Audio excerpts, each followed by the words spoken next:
Status: anomalous. The mission is compromised. 5,000 souls awoke to find a forest growing inside their starship. And an intelligent signal calling to them from a world that was supposed to be empty. But the greatest mystery was not what lay ahead of them, but what was already waiting beneath the soil. A ship bearing their name, Avalon, From a future that hadn't happened yet.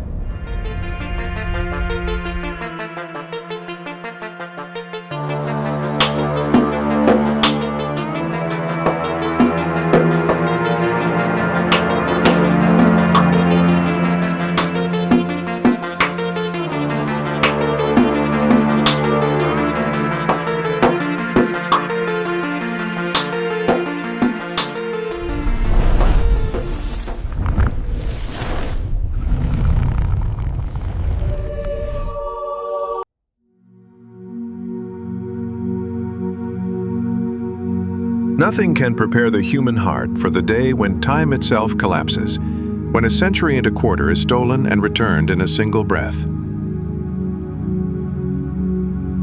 Colonial vessel Avalon, stardate 5258.9. Revival protocol complete. Thousands called back from manufactured oblivion. Destination, Homestead II, the dream Earth once promised itself. Yet dreams often carry secrets. As reanimation lights flickered awake, the first to rise sensed the ship no longer breathed the way they had left it. The air felt heavier, warmer, organic. A faint scent of wet leaves seemed to seep from behind glass and steel. No alarms, only a question. What changed while we slept?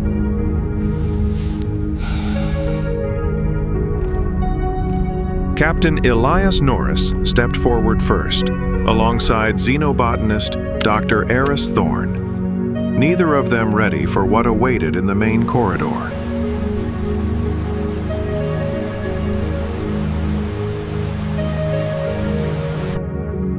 The Grand Concourse, once a sterile artery of polished titanium, had vanished, replaced by a forest.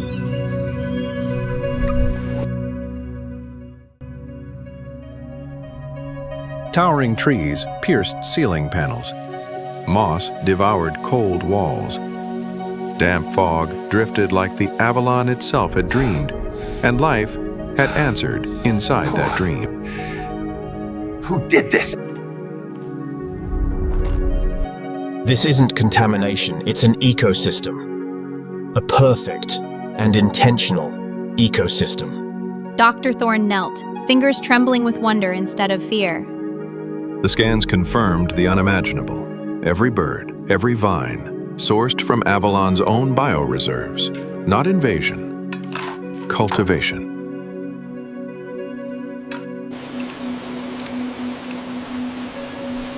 In the forest's heart, they found a cabin. Rough, handmade, unmistakably human, with two names carved delicately into the wood: Jim and Aurora.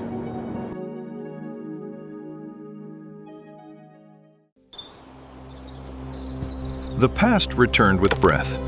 Two passengers once awakened too soon. Legends whispered in sealed reports, not only survived, but created.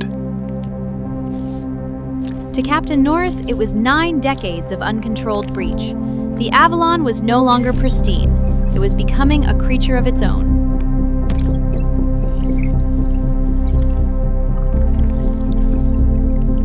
But to Thorne, it was a miracle. Life blooming in isolation. Proof that nature needs only the thinnest crack to claim eternity. Conflict flared in the shadow of the tree. You can't erase their life's legacy. Their legacy threatens 5,000 lives, Doctor. Order must be restored. I'm not going to leave without it. No, you don't understand.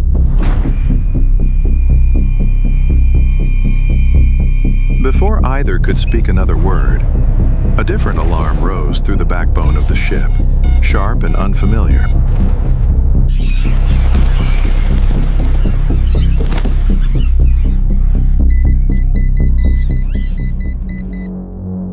Proximity alert. They had arrived. Avalon slipped into orbit of Homestead II.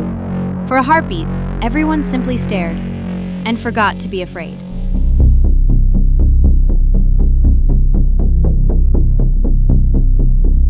Below them spun a world of impossible peace. Lakes like mirrors, continents rising from clouds, a newborn Eden.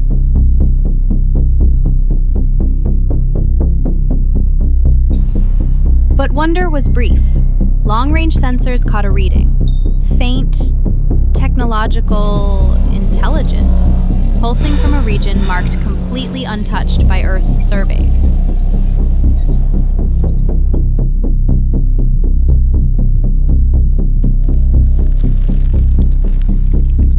In that hush, a silent truth began to bloom. Perhaps they were not the first to reach Homestead II, and perhaps they were never meant to.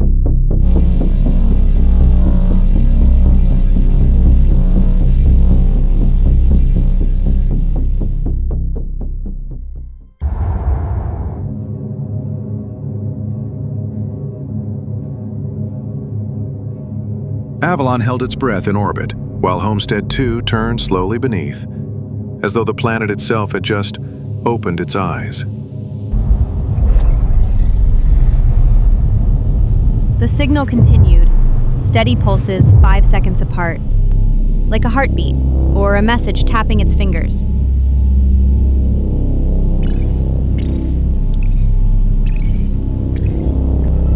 Captain Norris maintained distance, 40,000 kilometers above the clouds. No landing. Not yet. No landing. Not yet. Thorne studied the waveform on a hovering hologram.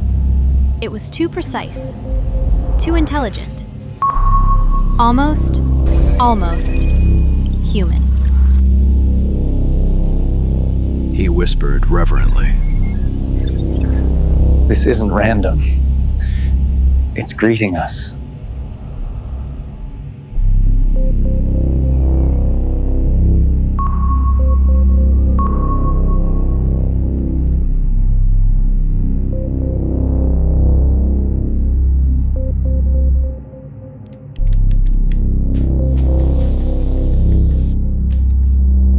Norris watched the planet, jaw set.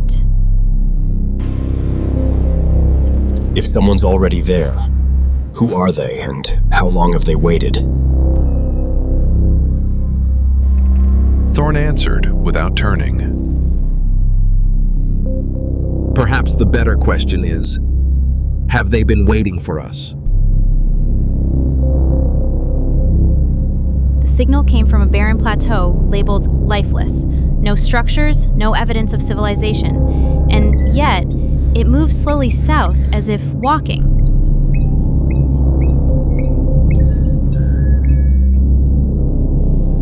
A ghost pacing across a world's surface.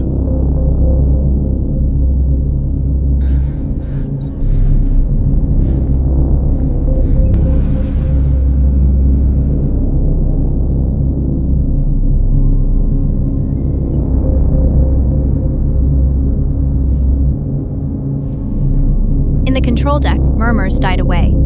The colonists still slept, but something below was awake.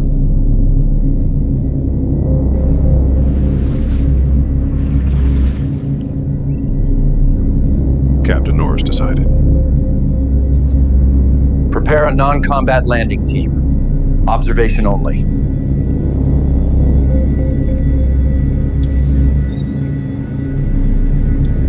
Landing team ready for deployment. Requesting final coordinates.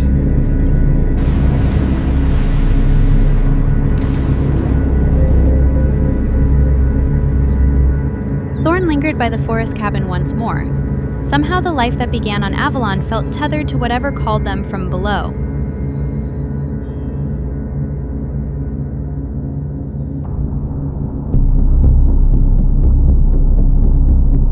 Between two unknowns, Avalon had become a bridge, fragile, sacred, uncertain.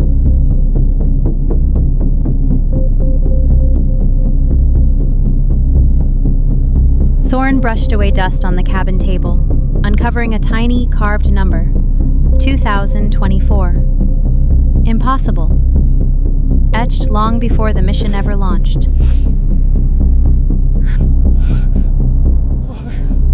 His breath caught.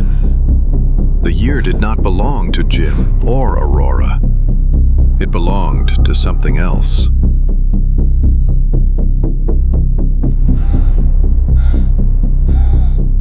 Norris saw it and went pale. We're not the first.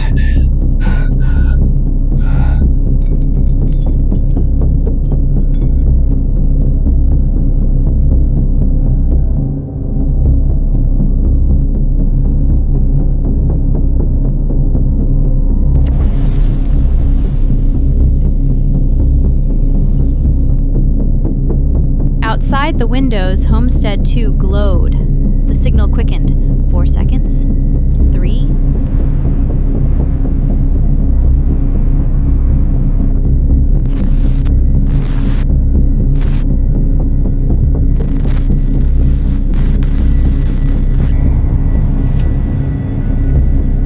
Norris looked at the sleeping colonists behind their glass chambers, lives unknowingly perched on the edge of something ancient.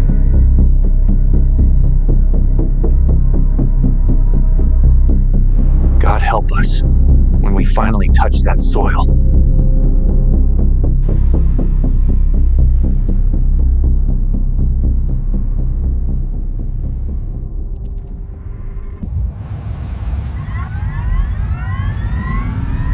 Dawn Synthetic hummed as Avalon released its first lander, not with thunder, but with a hush.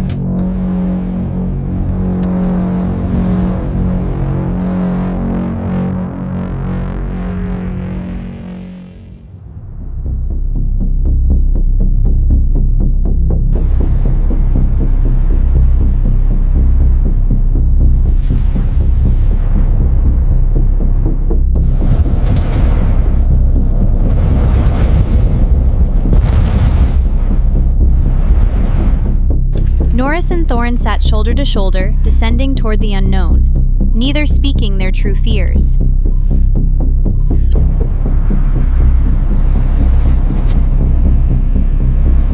The pod slipped through golden clouds. The darkness of space surrendered to a pale blue sky.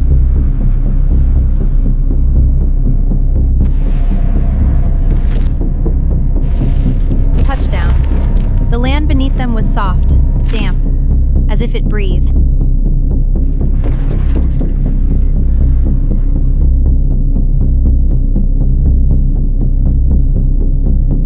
Norris removed his helmet, inhaling alien air that tasted strangely welcoming. Homestead II wanted to be known.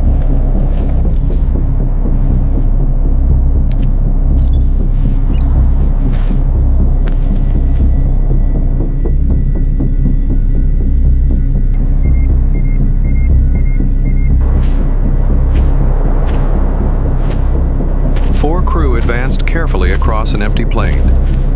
Not even a gust of wind dared interrupt the silence.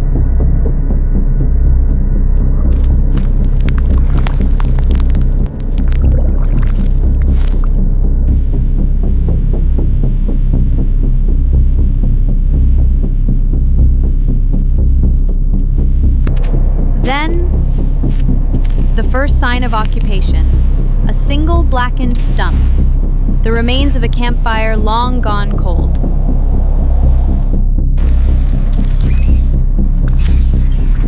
Thorn examined the ashes. Oak wood, earth origin, brought here, burned recently.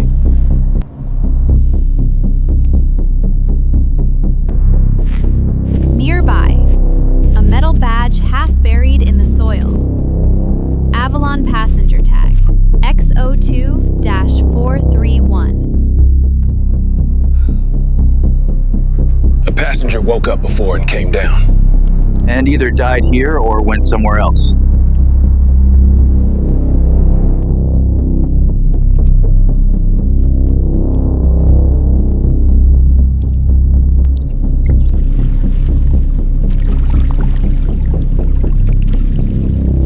The land thickened with strange vegetation. Leaves gleamed purple-gray under two suns. Cells under Thorn's scope resembled both plant and flesh. It was life in transition, becoming something between origin and destiny.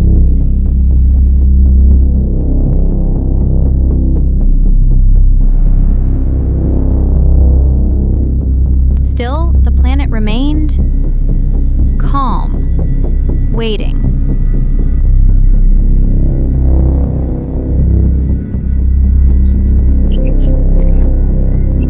Abruptly, the signal stopped pulsing. Static silence. What was that? What was that? Status report. As if acknowledging they were close enough to see without invitation, Then a new sound. Deep, rounded. The echo of metal struck from the inside out. Origin. Subterranean. Metallic strike prive. Internal origin. the team froze. Frost bloomed across their visors despite the warmth of sunlight.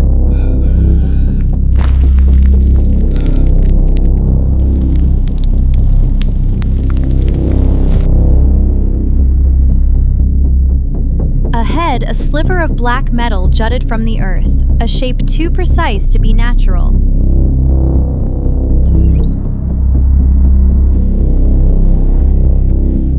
As dust swept away, letters emerged, corroded, scarred. Avalon. Beneath it, manufactured year 2317, 4 decades before their own ship existed.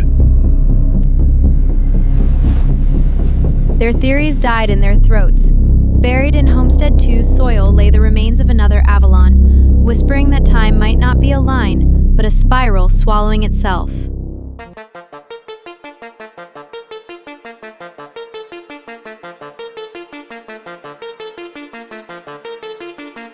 Perhaps this isn't the first time Avalon has arrived here. And if our own shadow lies beneath this foreign ground, the question is no longer who came first, but who will be the last to survive the loop.